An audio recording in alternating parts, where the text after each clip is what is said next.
Hi everyone, Morgan here, and today we're going to talk about how to stock your food storage pantry with food you already eat. Okay, so the very first thing that you want to do is you want to actually go through your cupboards in your fridge. So just open up your cupboards, literally just like this. And you're going to say, oh, we eat a lot of pasta. I guess I want to store pasta for later uses, right? Let's say you use a lot of baking supplies, baking cocoa, flour, sugar, things like that. You're going to want to store extra of that stuff. Coffee. You drink a lot of coffee? Store a lot of coffee, right? Spices, salt, seasonings, anything like that. You want to store that. Just store extra of all the stuff that you use on a regular basis. This is exactly how you're going to do it. Now, cabinet stuff may be a little bit easier, but let's say, you use like a lot of butter, right? Well, how am I going to store butter if I don't have a cow? Powdered butter, my friend, powdered butter. Powdered butter can be used for cooking and baking and all of the basic needs that you want, that you use for every day anyway. Let me get the light on. That you use for every day anyway. It's just not like the super fresh butter that you get, from the store of the cow.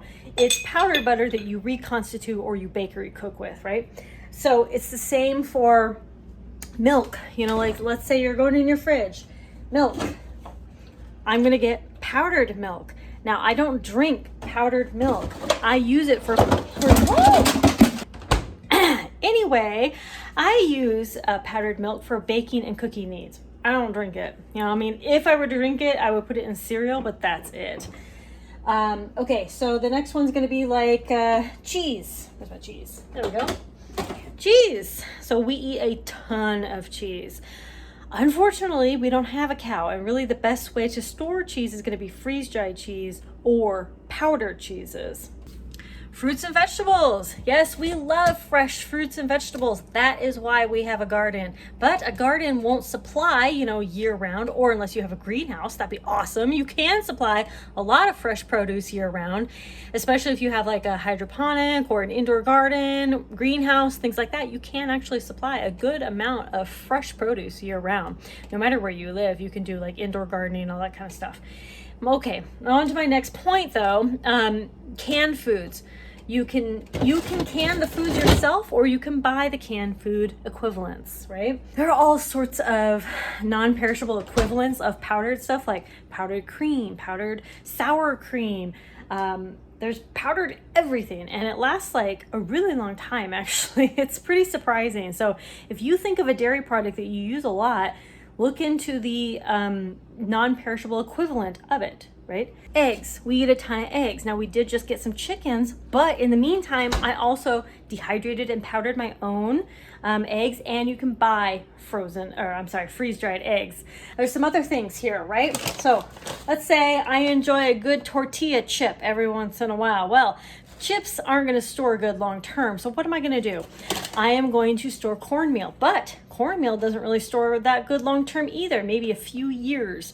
So what am I going to do then? I'm going to store some corn, and then I'm going to get a grinder. I have a grinder. I have a manual and an electric grinder, and I'm going to grind that up in order to make my own cornmeal so that I can make my own corn tortillas, corn chips, anything corn. Corn lasts for pretty much ever. So same with popcorn. You can do the same thing with the popcorn. So, there's a lot of things that you might be able to produce yourself. You could produce a lot of teas yourself. You can grow them yourself. Mint, all that. You could, finding and growing salt yourself. That's a little tough, trying to mine salt yourself, and that's going to be tough. So you may want to store up on that, right?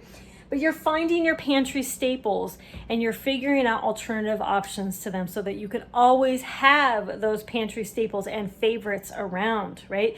There's never any need for you to ever go without your pantry favorites and your staples. If your family eats a lot of macaroni and cheese, then stock up on macaroni, the powdered cheese, powdered milk, and powdered butter. Those are the 4 ingredients I have on hand all the time. Of course, you can always just stock up on the boxed macaroni and cheeses, right?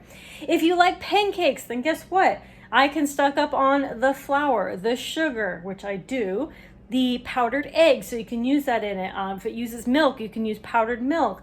There's so many ways to make pancakes too. It's like a million different ways.